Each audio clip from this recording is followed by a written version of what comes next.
সেখানে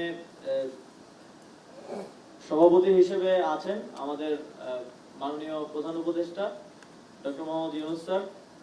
সাধারণ সম্পাদক হিসেবে আছেন শহীদ মুগ্ধর বড় ভাই মীর মাহবুবুর রহমান, ডাকনাম স্নিগ্ধ। শহীদ পরিবার থেকে আমরা একজনকে সাধারণ সম্পাদক করেছি যেন দীর্ঘমেয়াদে শহীদদের যে স্মৃতি সংরক্ষণ এবং একই সাথে শহীদ পরিবারের দেখাশোনার দায়িত্বে তারাও অংশগ্রহণ করতে পারে। এবং কোষাধ্যক্ষ হিসেবে আছেন কাজী ওয়াকার আহমদ। দপ্তর সম্পাদক হিসেবে আছেন মাননীয় উপদেষ্টা মোহাম্মদ নাহিদ ইসলাম। সদস্য হিসেবে আসিফ মোহাম্মদ সজীব ভুইয়া, আর মাননীয় উপদেষ্টা জনাব নূরজাহান বেগম, মাননীয় উপদেষ্টা জনাব শারমিন এস মুর্শিদ। এই 7 জনের একটা স্ট্যান্ডিং কমিটি দিয়ে এই ফাউন্ডেশনটি চলমান থাকবে এবং আরো সাধারণ সদস্য 14 জনকে নিয়ে মোট 21 সদস্যের একটা টিম করা হবে। এবং এই ফাউন্ডেশন থেকে শহীদ পরিবারের যে ভবিষ্যৎ সহযোগিতা এবং দায়িত্ব নিয়েছে সরকার, সেটি পরিচালিত হবে এবং একই সাথে আহতদের যে দীর্ঘমেয়াদী চিকিৎসা সহকারে আরো যত সহযোগিতার প্রয়োজন হয় সেটি নিশ্চিত করা হবে।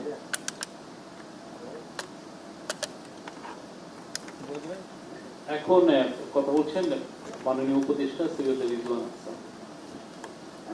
ধন্যবাদ সবাইকে। আজকে আমাদের নিয়মিত এজেন্ডা যা ছিল, আমরা একটা বিষয়ে বারবার উঠে আসছে যে সরকারের বিভিন্ন মন্ত্রণালয়ে কিছু টাকা থাকে যেটা সরকার হয়তো ফিক্সড ডিপোজিট করে রাখে, কোনো একটা ব্যাংকে রাখে, যেটার ইনকাম দিয়ে সরকার আবার অন্য প্রকল্প সাপোর্ট করে। এরকম আমি যে মন্ত্রণালয়ের দায়িত্বে আছি, পরিবেশ বন ও জলবায়ু বিষয়ক মন্ত্রণালয়, সেখানে আপনারা জানেন যে জলবায়ু ট্রাস্ট ফান্ড বলে একটা ফান্ড আছে। সেখানে সরকার ৩,৯৫১ কোটি টাকা দিয়েছিল। তার মধ্যে কিছু টাকা আমরা বিগত সরকার রেখেছিল ফার্মার ব্যাংকে, যেটাকে আমরা বর্তমানে বলি হচ্ছে পদ্মা ব্যাংক। তো সেই ফার্মার্স ব্যাংকে আমাদের যে টাকাটা রাখা হয়েছিল, এইটা সুদে আসলে বেড়ে আমাদের পাওনা হয়েছে 873,৬৫,৮৫,৮৫৩ টাকা। এই টাকাটা বারবার চাওয়া সত্ত্বেও বর্তমানের পদ্মা ব্যাংক এবং এর আগের ফার্মার্স ব্যাংক আমাদেরকে দিতে পারছে না, এবং তারা নিজেই আমাদের সাথে কোনো কনসালটেশন না করেই বছর বছর এই এফডিআরটা রিনিউ করছে। এবং তাদের এখন বক্তব্য হচ্ছে যে তারা 2038 সালের আগে এই টাকাটা আমাদেরকে দিতে পারবে না, না সুদ না আসল। এখন এইটাতে এরকম সমস্যা আসিফের যে মন্ত্রণালয়ের দায়িত্ব আছে শ্রম কর্মসংস্থান, সেখানেও হচ্ছে। তো সেই বিষয়টা আমরা আজকে তুলেছিলাম যে এরকম যেগুলো প্রাইভেট ব্যাংকে রাখা হয়েছে, কি বিবেচনায় রাখা হয়েছে তো আমরা বলতে পারছি না, সেটার ব্যাপারে তাহলে আমরা এখন কি করব, কারণ এগুলো তো পাবলিক মানি। তো তখন একটা সিদ্ধান্ত হয়েছে যে অর্থ মন্ত্রণালয় থেকে বাংলাদেশ ব্যাংককে বলা হবে। বাংলাদেশ ব্যাংক তারপরে যে সমস্ত মন্ত্রণালয়ে বা সরকারি সংস্থায় এই ধরনের অসুবিধা হচ্ছে তাদের সাথে একসাথে বসে একটা রোড ম্যাপ তৈরি করে দিবে। ওই যে ব্যাংকগুলো আমাদের টাকাটা দিতে পারে না, তাদেরকে সাথে করে নিয়ে একটা রোড ম্যাপ তৈরি করে দেবে, যাতে এই পাবলিক মানিটা যেই কাজে আমরা নিয়েছিলাম সেই কাজে আমরা ফেরত পাই। তো এইটা হচ্ছে যে আমাদের ব্যাংকিং খাতে কতটা ভঙ্গুর হয়েছে এবং ব্যাংকিং এর সংস্কারে যে আমাদেরকে কতটা সময় এবং প্রচেষ্টা দিতে হচ্ছে, এটার একটা সামান্য নমুনা আপনাদের সামনে তুলে ধরলাম।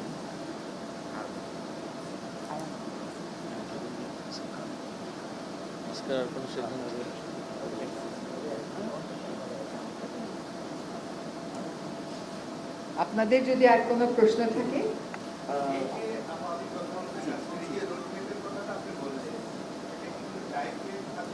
দিনের মধ্যে কিংবা কবে টাকাগুলো পাওয়া যাবে, কিংবা একটু যদি আরেকটু ডিটেইলসে বলেন। কবে পাওয়া যাবে জানলে তো আমরা খুবই খুশি হয়ে যেতাম, আমরা তো সেটাই জানতে পারছি না। তবে খুব দ্রুতই মিটিংটা ডাকা হবে, কারণ একটা বেশ বড় সিগনিফিক্যান্ট অ্যামাউন্ট অফ পাবলিক মানি তো আটকে আছে। কাজে মিটিংটা খুব দ্রুত হবে। এখন বাস্তব অবস্থা ব্যাংকগুলোর তো আমাদেরকে বিবেচনায় নিতে হবে, নিয়ে তারপরে কত সময়ের মধ্যে তারা দিতে পারবে এটা তারা বলবে। এখন আমাদেরকে যেটা বলা হচ্ছে আমার মন্ত্রণালয়ে, সেটা হচ্ছে যে 2038 সাল লাগবে ওদের এই টাকা দিতে। এখন সেটা 2038-এর আগে কত অনুপাতে ফেরত আনা যায়, সেগুলো যখন ওই রোড ম্যাপটা করা হবে তখন বলা হবে। এটা বিভিন্ন মন্ত্রণালয় তার নিজস্বগুলো একসাথে করে তারপরে বলতে পারবে। আমারটা তো আমি বললামই যে আমার আছে 597,62,52,252 টাকা।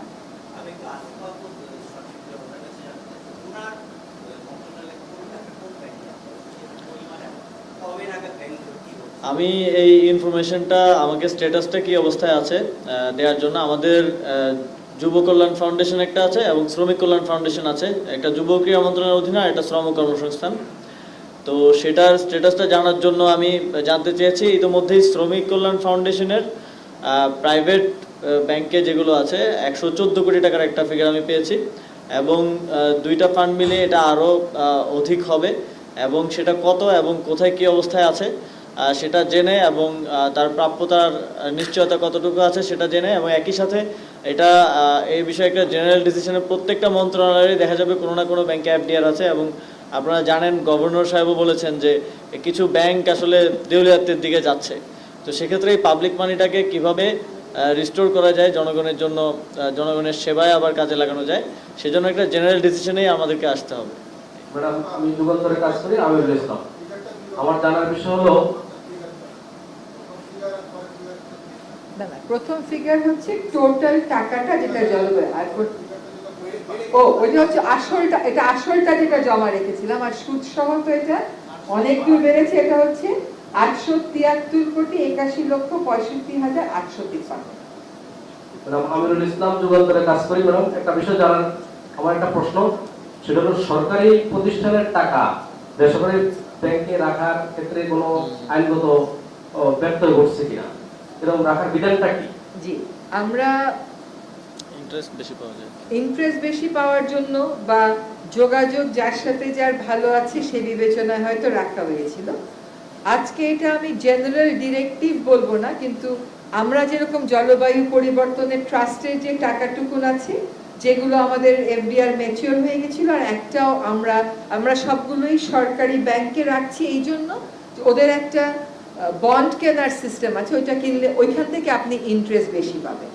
এটা বলার সাথে সাথে এটাও বলা দরকার যে আজকে এটাও আমাদের আলোচনা হয়েছে যে এই টাকাগুলো কি বিবেচনায় কে কেন রেখেছিল। বেসরকারি ব্যাংকে রাখা যাবে না এটা না, বেসরকারি ব্যাংকে রাখা যাবে, কিন্তু কে, কারণ বেসরকারি ব্যাংকেও তো আপনার ওরও তো মূলধন লাগবে, ওরও তো চলতে হবে, কিন্তু কি বিবেচনায় রাখা হয়েছিল, বিশেষ করে যখন ব্যাংকের একটা তো মার্কিং থাকে, ওদের মার্কিংটা যখন লো, তারপরেও দেখে কে কেন রেখেছিল সেটাও আমরা ইনভেস্টিগেট করে দেখব প্রত্যেকটা মন্ত্রণালয়, এবং সেখানেও আমরা জবাবদিহিতার কথা ভাববো। আপা, আমার নাম নাজমুল লিখন, আমি দেশ রূপান্তরের কাজ করি। আমি ফাউন্ডেশন নিয়ে কথা বলতে চাচ্ছিলাম, সেটা হচ্ছে আপনার যে ফাউন্ডেশন গঠনের কথা বললেন, সেটা আনুষ্ঠানিকভাবে কবে নাগাদ কাজ শুরু হবে, এবং ইনিশিয়ালি পরিমাণ ফান্ড দিয়ে শুরু হবে, এবং এই ফান্ড আসলে কিভাবে কাজ হবে? ধন্যবাদ। ফাউন্ডেশনটা অ্যানাউন্স হয়ে গেছে। যে ফাউন্ডেশনের সম্পাদক দায়িত্বে আছেন মাননীয় উপদেষ্টা মোহাম্মদ নাহিদ ইসলাম, তিনি অলরেডি এটা অ্যানাউন্স করেছেন আজকে 3টা একটা সংবাদ সম্মেলনে। এবং ফাউন্ডেশনের জন্য অর্থ ডোনেট করার জন্য গতকালকে জাতির উদ্দেশ্যে ভাষণের আমাদের মাননীয় প্রধান উপদেষ্টা ডক্টর মোহাম্মদ ইউনূস আহ্বান করেছেন, এবং এই ফাউন্ডেশন থেকে মূলত দেশি বিদেশি অনেকেই আমাদের শহীদদের পরিবারকে এবং যারা আহত আছেন তাদেরকে সহযোগিতা করতে চাচ্ছেন। এই জন্যই একটা, যাতে করে যে কোনো সরকারি আসুক আমরা যেন শহীদদেরকে, তাদের প্রাপ্য, শহীদ পরিবারকে প্রাপ্য সম্মানটা দিতে পারি, সেই সাপোর্টটা দিতে পারি, এবং যারা আহত আছেন তাদেরকে লং টার্মের চিকিৎসা দিতে পারি। সেজন্য এই ফাউন্ডেশনটা করা, যাতে করে যে কোনো সরকার যে সরকারি আসুক না কেন আমাদের শহীদরা যাতে কোনোভাবেই বঞ্চিত না হন তাদের প্রাপ্য থেকে, সেজন্য ফাউন্ডেশনটা করা। এবং এখানে যেই একজন কোষাধ্যক্ষ আছেন তিনি হচ্ছেন ফাইন্যান্সে এক্সপার্ট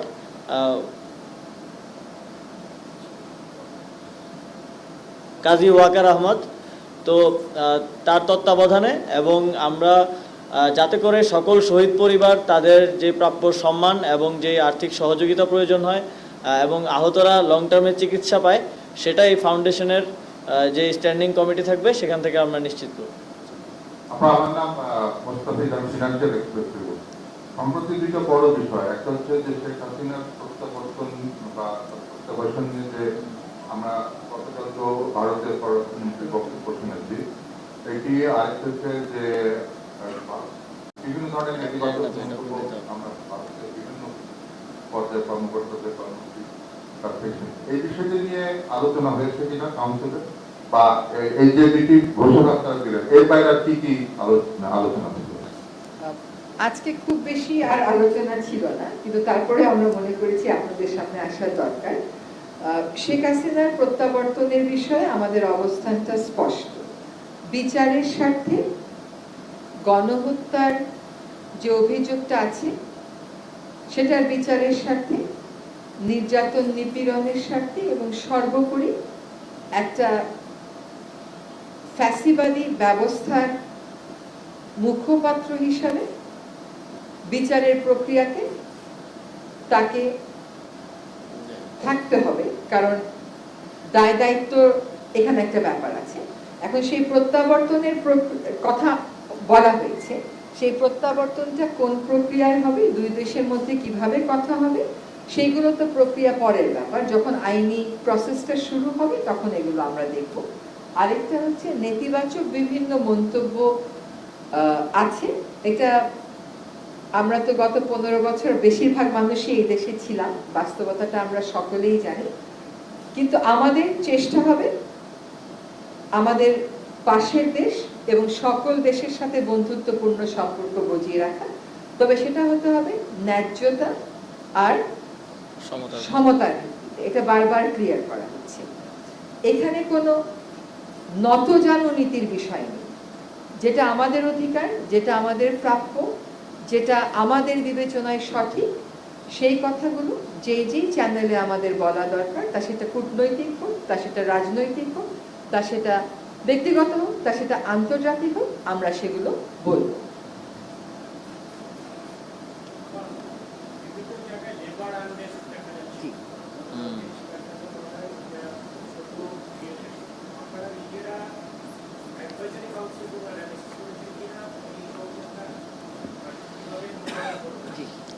লেবার আনরেস্ট নিয়ে আমরা প্রতিদিন উপদেষ্টা পরিষদের যারা যেই কনসার্ন মিনিস্ট্রিগুলো আছে তারা বসছি। গতকালকে আমরা বসেছিলাম, 6 জন উপদেষ্টা সেখানে ছিলেন, শ্রম ও কর্মসংস্থান মন্ত্রণালয় সেটা লিডে ছিল। এবং সেখানে বসে থেকেই আপনারা জানেন একটা বড় কোম্পানি তারা স্যালারি না দিতে পারার কারণে মূলত গাজীপুরে এবং আশুলিয়ায় তাদের যে বেল্ট আছে সেখানে আনরেস্টটা গতকালকে বেড়েছিল এবং অগ্নিকাণ্ডের মতো ঘটনাও ঘটেছে।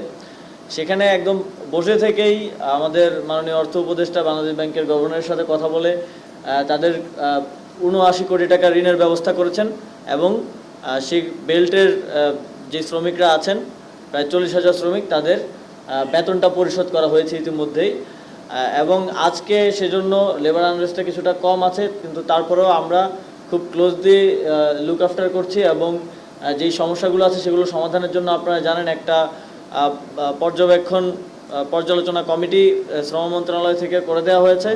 এবং আমরা আমাদের শ্রমিক ভাইদেরকে আহ্বান জানাবো যে এই কমিটি শ্রম ভবনে বসবে, সেখানে যে কোনো অভিযোগ, নিষ্পত্তিযোগ্য যে অভিযোগগুলো আছে যেগুলো শ্রম আইনের মধ্যে আমরা সমাধান করতে পারবো এরকম অভিযোগ সেখানে দেওয়ার জন্য। এবং সেই কমিটিতে শ্রমিক নেতৃবৃন্দ আছেন, মালিকপক্ষ আছে এবং 2 জন সুপ্রিম কোর্টের বিজ্ঞ আইনজীবী আছেন যারা শ্রম আইন নিয়ে কাজ করেন, বিশেষজ্ঞ আছেন। তো তাদের কাছে সেই অভিযোগগুলো দিলে আমরা খুব দ্রুত সময়ের মধ্যে যাতে এগুলো সমাধান করতে পারি, সেজন্যই মূলত আমাদের এক্সিস্টিং যে ব্যবস্থা তার বাইরে গিয়ে একটা রিভিউ কমিটি করে দেয়া। আশা করি খুব দ্রুত সময়ের মধ্যে আমরা যে লেবার আনরেস্ট আছে সেটা নিয়ন্ত্রণে আসবে এবং শ্রমিকদের যেই জেনুইন প্রবলেমগুলো আছে সেগুলো আমরা সমাধান দিতে পারবো। নাম বলেন।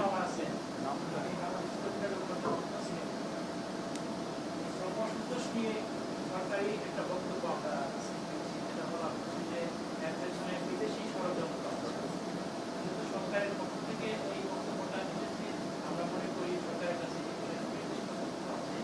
বিদেশি ষড়যন্ত্র মাননীয় উপদেষ্টা আপনি এই মন্ত্রণালয়ের দায়িত্বে আছেন আপনি কি এই বিষয়টা ব্যাখ্যা করবেন যে বিদেশি ষড়যন্ত্র কে বলেছেন? এটা কে বলেছে?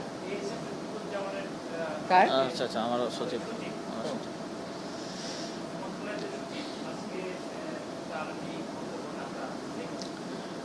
দেখেন, আমরা ইতিমধ্যেই কিছু রিপোর্ট পেয়েছি যেটা আসলে আমাদেরকে ওই দিকেই ইঙ্গিত করে, এবং রেজাল্টটা যদি আপনারা দেখেন এই সেপ্টেম্বর এবং অক্টোবরের, আসলে এটা তো সিজনাল বিজনেস, 3 মাস আগেই আসলে আমাদের মালিক পক্ষকে প্রস্তুত করতে হয়, 3 মাস পরের যে অর্ডারটা যেটা হচ্ছে মার্কেটে যাবে সেটাকে প্রস্তুত করতে হয়।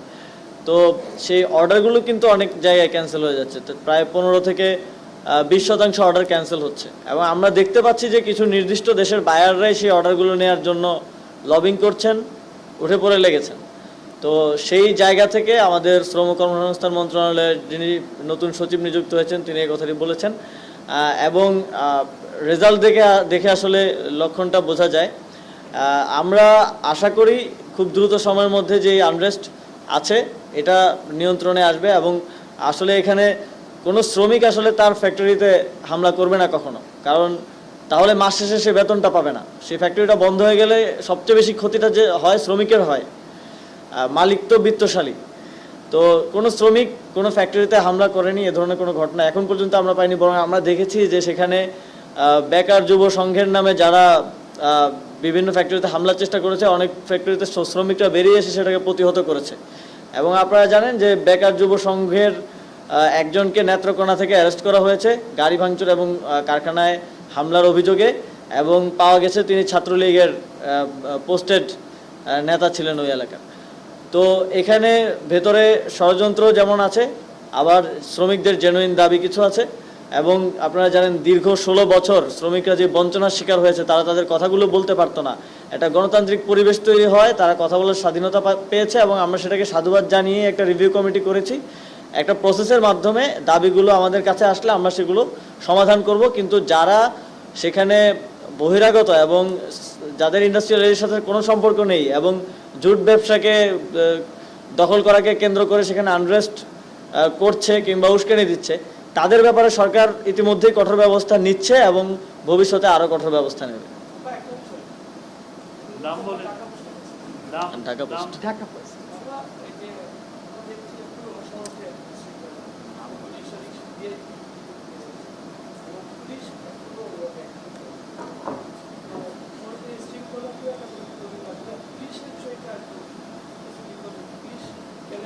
পুলিশ কমিশন না, সড়কে শৃঙ্খলা ফিরাতে তো আমরা আজকের মধ্যেই চাই, কিন্তু নানান কারণে সেটা সম্ভব হচ্ছে না। আজকেও কিন্তু অভিযান হয়েছে বিমানবন্দর এলাকাতে, আমাদের ব্যাটারি চালিত যান চলে গেছে, আজকেও অভিযান হয়েছে, অভিযান চলছে। আসলে পুলিশ কাজে ফিরেনি সেটা না, একটা মনোবল একটা সংযোগের যে ঘাটতি ছিল সেটাও অনেকটুকুনি চলে গেছে, কিন্তু আমাদের আসলে অনেক দিকে কনসেন্ট্রেট করতে হচ্ছে, তাই না? আজকে এখানে শ্রমিক আন্দোলন, কালকে ওখানে শ্রমিক আন্দোলন। যদি জিজ্ঞেস করেন আমরা কবের মধ্যে পারবো, আমরা তো পারতে চাই আজকের মধ্যেই, কিন্তু একটু সমস্যা হচ্ছে, আশা করি খুব দ্রুতই সেটা কাটিয়ে উঠবো। আমার নাম আহমদ ফয়েজ, আমি নিউ এজ পত্রিকায় কাজ করি। আমি কয়েকটা বিষয় জানতে চাই। একটা হচ্ছে আপনি শুরুতে যে কথাটা বলছিলেন সরকারের বিভিন্ন মন্ত্রণালয় ডিপার্টমেন্টের টাকা প্রাইভেট ব্যাংকে আছে, সেগুলি অনেকটা লুটপাটের মতো অবস্থা তৈরি হয়েছে, তো আপনারা সেগুলি নিয়ে রিভিউ শুরু করেছেন বলছেন। আমার প্রশ্ন হচ্ছে এখানে টোটাল চিত্রটা যা আসবে সেটা আপনারা পাবলিক করবেন কিনা? হ্যাঁ। 2 নম্বর হচ্ছে যে দেশে বর্তমানে ব্যাপক মাত্রায় লোডশেডিং এর ঘটনা ঘটছে, সেটা নিয়ে আজকে আপনারা কাউন্সিলে মিটিংয়ে কোনো আলোচনা করেছেন কিনা? এবং 3 নম্বর আমি জানতে চাই, গতকাল জাতির উদ্দেশ্যে দেওয়া ভাষণে প্রধান উপদেষ্টা 6টি কমিশন গঠনের কথা বলেছেন। এই কমিশনগুলি আসলে কিভাবে কাজ করবে? কমিশনগুলি চিফরা কি পদমর্যাদা হবে বা এটা ডিটেইল যদি আপনাদের কাছে থ্যাংক ইউ। কমিশনগুলোর প্রস্তাবনা দিচ্ছে। জি, আমরা পাবলিক করব বলেই তো আজকে প্রথমটাই পাবলিক করে দিলাম। আর এটা হচ্ছে পাবলিক মানি। আমি প্রথমেই বললাম যে এটা পাবলিক মানি, মন্ত্রণালয়ের মানি বলে তো আসলে কিছু নাই। there is nothing called government money, it is public money, কাজে এটা অবশ্যই প্রকাশ করা হবে। দ্বিতীয় হচ্ছে যে লোডশেডিংটা তো শুধু আপনাদেরকে প্রভাবিত করছে না, আমাদেরকেও তো প্রভাবিত করছে। আমরা গ্রাম এলাকা থেকে অভিযোগ পাচ্ছি, আমাদেরকে এখন পাওনা দেনা যা আছে সব মিটিয়ে দিতে হবে। সে মিটিয়ে দেওয়ার জন্য আমরা অগ্রাধিকারও ঠিক করছি যে কোথায় কোথায় পাওনা দেনা মিটিয়ে দিলে মানুষের যে ভোগান্তি বিদ্যুৎ সরবরাহ না থাকার কারণে সেই ভোগান্তি যাতে মিটে যায়। কাজে সেখানেও একটা কথা গতকাল বলা হয়েছে যে আমরা চেষ্টা করব 2-3 সপ্তাহের মধ্যে এই সমস্যাটার একটা সমাধানে পৌঁছে যেতে। কাজে অবশ্যই সেটা নিয়ে আলোচনা হয়েছে। আর হচ্ছে 6টা কমিশনের ব্যাপারে আমরা আপাততের জন্য শুধুমাত্র যিনি নেতৃত্ব দেবেন তার নামটা ঠিক করেছি। উনি আসলে ঠিক করবেন আমাদের সকলের সাথে আলোচনা করে যে অন্য কমিশন মেম্বার কারা হবে। আর সংস্কার প্রস্তাবগুলো যেগুলো আসছে, কিছু কিছু জিনিস কিন্তু আছে, পত্র পত্রিকায় আছে, জনগণের মতামত হিসাবে আছে, কারো কারো গবেষণা হিসাবে আছে, ওইগুলো নিয়ে হয়তো ওনারা কাজগুলো শুরু করে দেবেন। এর মধ্যে কংক্রিট যে প্রস্তাবগুলো আমরা রাজনৈতিক দলগুলোর কাছে আহ্বান করেছি এগুলো চলে আসবে। ফলে ওনাদের টার্মস অফ রেফারেন্স ঠিক করতে বা কর্মপরিধি ঠিক করতে আমাদের হয়তো আরো 2 থেকে 3 সপ্তাহ লাগবে, কিন্তু আমরা মনে করেছি যে এই 2 থেকে 3 সপ্তাহ বসে না থেকে হাতে যা আমাদের আছে তা নিয়ে ওনারা শুরু করুক। এবং ওনারা কোথায় বসবেন, এটা যে মন্ত্রী পরিষদ বিভাগ সাচিবিক সহযোগিতা দিবে এটা ঠিক হয়েছে, কোথায় বসবেন এটাও মোটামুটি একটা ধারণা আমরা করছি। এখন আমাদের প্রধান উপদেষ্টা মহোদয় কয়েকটা দিনের জন্য একটু জাতিসংঘে যাচ্ছেন অধিবেশনে, উনি আসার পরপরই বাকি সবটা কর্মপরিধি এবং অন্য কারা থাকবেন কমিশনে সেগুলো ঠিক। এটাই লাস্ট কোশ্চেন।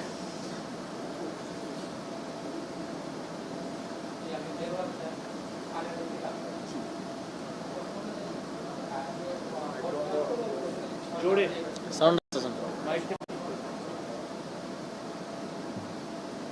বা আপনি সামনে চলে আসবেন। অন্তর্বর্তীকালীন সরকার যে বিভিন্ন কমিশনগুলি গঠন করছে ঠিক একইভাবে এরশাদ সরকার আমলেও বেশ কিছু কমিশন গঠন করেছিল, কিন্তু সেই সরকারের কিছু যেমন পুলিশ কমিশন ছিল, বর্তমান পুলিশ কমিশন গঠন করতে গিয়ে আমি খোঁজ নিতে গিয়ে জানতে পেরেছি যে সেই এরশাদ সরকার যে কমিশনটি গঠন করেছিল সেটি প্রতিবেদনও চূড়ান্ত হয়ে গেছিল, কিন্তু সেই সময় তিনি থাকতে না পেরে সেই কমিশনের গঠনের আলোর মুখ দেখতে পারেনি বা কমিশনটি গঠন হয়নি, যার পরবর্তী ফল আমরা দেশের মানুষ পেয়েছি।